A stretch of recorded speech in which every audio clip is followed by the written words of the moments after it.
Assalamualaikum warahmatullahi wabarakatuh.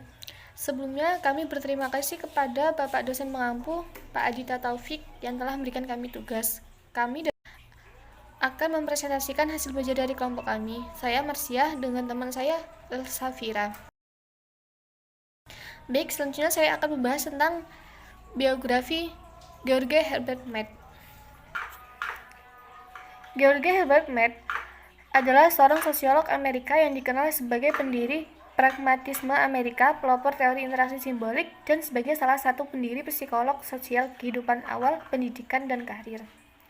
George Herbert Mead lahir pada 27 Februari 1863 di South Hadley, Massachusetts. Ayahnya, Hiram Mead, adalah seorang pendeta dan pendeta di sebuah gereja lokal. Ketika Mead adalah seorang anak muda, tetapi pada tahun 1870 memindahkan keluarganya ke Oberlin, Ohio untuk menjadi seorang profesor di Oberlin Theological Seminary. Ibunda Mead, Elizabeth Stoss Bellis Mead, juga bekerja sebagai akademis, mengajar pertama di Oberlin College dan kemudian melayani sebagai presiden Mount Holyoke College di kampung halaman mereka di South Hadley. Baik, untuk yang selanjutnya ada prinsip dasar teori interaksionisme simbolik. Jadi untuk memahami teori interaksionisme simbolik menurut George Herbert Mead, pahami dulu prinsip dasar dari teori interaksionisme. Jadi yang pertama, manusia dibekali kemampuan dasar untuk berpikir. Yang kedua, kemampuan berpikir manusia dibentuk oleh interaksi sosial. Yang ketiga, setiap manusia bisa saja memiliki makna dan simbol yang berbeda. Hal ini tergantung dari penafsiran mereka sendiri.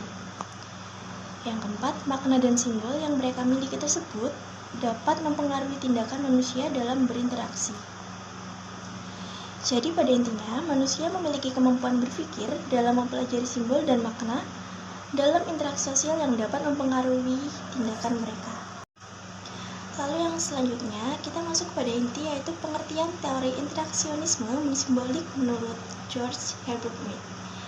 George Herbert Mead berpendapat bahwa komunikasi manusia berlangsung melalui pertukaran simbol serta pemaknaan dari simbol-simbol yang digunakan. Mengapa demikian? Karena menurutnya, simbol merupakan suatu hal yang membedakan antara manusia dengan binatang, karena manusia dapat berpikir sedangkan binatang tidak. Yang selanjutnya ada teori, yaitu teori yang diusung George Herbert Mead adalah interaksionalisme simbolik, yang dimana dari teori tersebut terdapat 3 konsep yang sangat terkenal. Untuk yang pertama ada mind. Mind identik dengan simbol. Jadi sebelum kita membahas apa sih mind, alangkah baiknya bila kita tahu terlebih dahulu tentang apa itu simbol. Simbol bersifat luas, bisa meliputi apapun. Namun, pada dasarnya, simbol dibagi menjadi 2, yaitu gerak-gerik atau gestur dan visual atau bahasa. Menurut Mead, mind bukanlah suatu benda melainkan suatu proses sosial. Mind atau yang biasa dianggap sebagai akal budi identik dengan penggunaan simbol-simbol. Mind inilah yang membedakan antara manusia dengan hewan.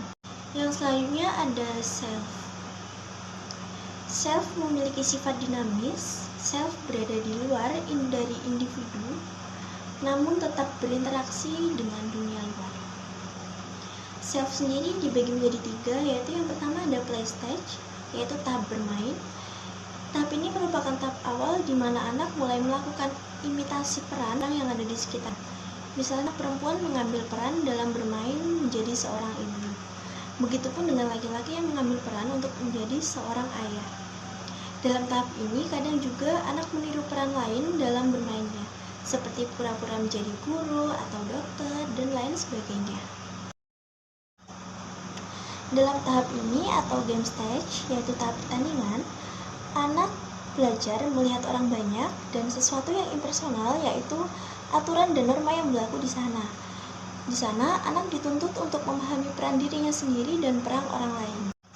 Lalu kita masuk kepada tahap ketiga, yaitu generalized order. Dalam tahap ini, anak dituntun untuk bertingkah laku sesuai dengan yang diharapkan masyarakat. Contohnya di daerah A, anak perempuan sudah terbiasa dengan mencuci piring dan menyapu halaman. Karena dalam masyarakat itu terdapat generalized order yang menyatakan bahwa membantu orang tua itu baik, dan dalam tahap ini anak diajarkan untuk belajar norma yang norma yang berlaku, dan nilai dalam masyarakat. Lalu teori selanjutnya ada masyarakat.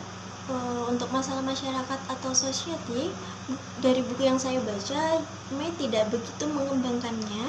Mead hanya melihat masyarakat secara kecil dan menganggap lembaga organisasi hanyalah merupakan respon yang biasa saja atas tingkah laku masyarakat.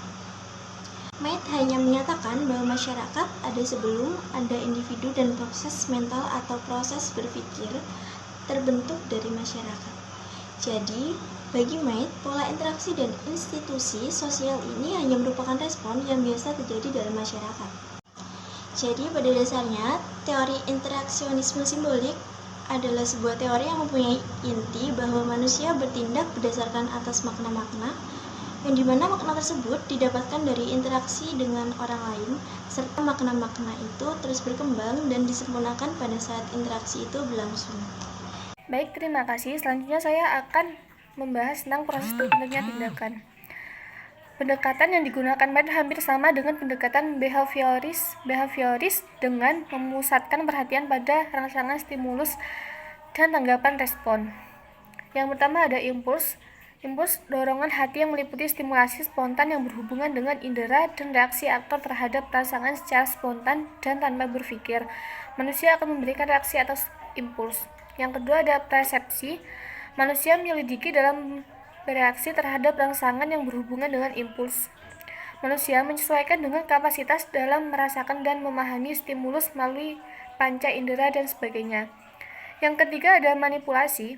Setelah impuls dan objek telah dipahami, langkah selanjutnya adalah manipulasi objek atau mengambil tindakan yang berkenalan dengan objek tersebut. Yang terakhir ada konsumsi. Terakhir, tahap pelaksanaan atau konsumsi atau mengambil tindakan yang memenuhi dorongan hati yang sebenarnya. Baik, selanjutnya adalah jenis interaksi sosial berdasarkan subjek. Interaksi sosial berdasarkan subjek yang terlibat terbagi menjadi 3, yakni hubungan orang dengan orang, relasi individu dengan kelompok, serta hubungan antara satu kelompok dengan kelompok lainnya. Yaitu yang pertama ada satu, komunikasi nonverbal. Proses komunikasi nonverbal terjadi tanpa melalui aktivitas verbal antar individu. Yang kedua ada kerjasama. Ketika satu individu dengan individu lain, kelompok dengan kelompok lain, atau individu dengan kelompok melakukan sesuatu atau suatu kegiatan kerja secara bersamaan, disebut dengan kerjasama. Yang ketiga, pertukaran sosial. Pertukaran sosial akan terjadi ketika antar individu melakukan aktivitas pertukaran yang mengarah pada hubungan mereka. Pertukaran tercipta karena adanya kepentingan satu sama lain dan membentuk suatu hubungan. Yang 4 ada kompetisi. Kompetisi menjadi hal yang wajar dalam aktivitas interaksi sosial. Dia dapat memicu terjadinya interaksi sosial satu sama lain dalam suatu kelompok, seperti antara satu individu dengan individu lainnya, satu kelompok dengan kelompok lainnya, ataupun individu dengan suatu kelompok. Yang terakhir nomor 5, konflik. Dalam interaksi sosial, konflik antar dua kubu atau lebih tidak dapat dihindari. Menurut teori sosiologi, konflik dianggap sebagai hal yang normal dalam suatu interaksi sosial. Konflik dapat terjadi karena adanya kepentingan pribadi atau kelompok. Kesimpulan, teori interaksionisme simbolik muncul pada tahun 1973. Teori ini dikemukakan oleh George Herbert Mead. Teori interaksionisme simbolik adalah teori yang menjelaskan proses di mana diri sendiri dikembangkan. Tiga konsep utama dalam George Herbert Mead adalah min, yaitu pikiran. Yang kedua, self, diri sendiri. Yang ketiga, society atau masyarakat. Society, masyarakat atau kehidupan kelompok mengharuskan kita untuk mengetahui maksud orang lain, yang juga mengharuskan kita untuk mengetahui apa yang akan kita lakukan selanjutnya. Sekian presentasi dari kelompok kami. Jika ada salah dan kurangnya kami mohon maaf. Wassalamualaikum warahmatullahi wabarakatuh.